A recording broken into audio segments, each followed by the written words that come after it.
আপনাদের আজকে আমি প্র্যাকটিক্যালে দেখাবো পাখি থেকে কিভাবে আপনি ভালো ডিম বাচ্চা করাতে পারেন। মানে আপনি একটা পেয়ার থেকে 4টা 5টা বাচ্চা কিভাবে পাবেন বা আমি কিভাবে পার্সোনালি পেয়ে থাকি, তো সেটা যদি আজকের ভিডিওটা দেখেন আপনারা বুঝতে পারবেন। ভালো এখানে নিয়ে আসো।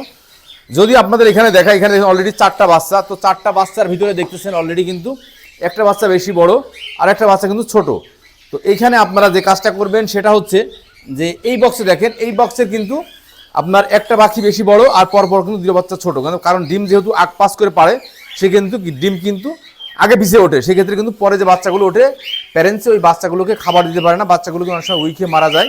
তো সেক্ষেত্রে আপনারা যে কাজটা করবেন সেটা যখন আমি এখন যেটা করতেছি সেটা হচ্ছে এইখানকার এই বড় যে পাখির বাচ্চাটা সেটা কিন্তু আমি এখান থেকে ভাতিজা এই পেয়ারের কাছে দিয়ে দিব, আর এইখান থেকে যে ছোটো বাচ্চাটা সেটা কিন্তু আমি এইখানে দিয়ে দেবো। তাহলে কী হলো বিষয়টা দেখেন, এখানে কিন্তু এই 3টা বাচ্চা সমান হয়ে গেল এবং এখানে 4টা বাচ্চা কিন্তু একই সেম বয়সে হয়ে গেল।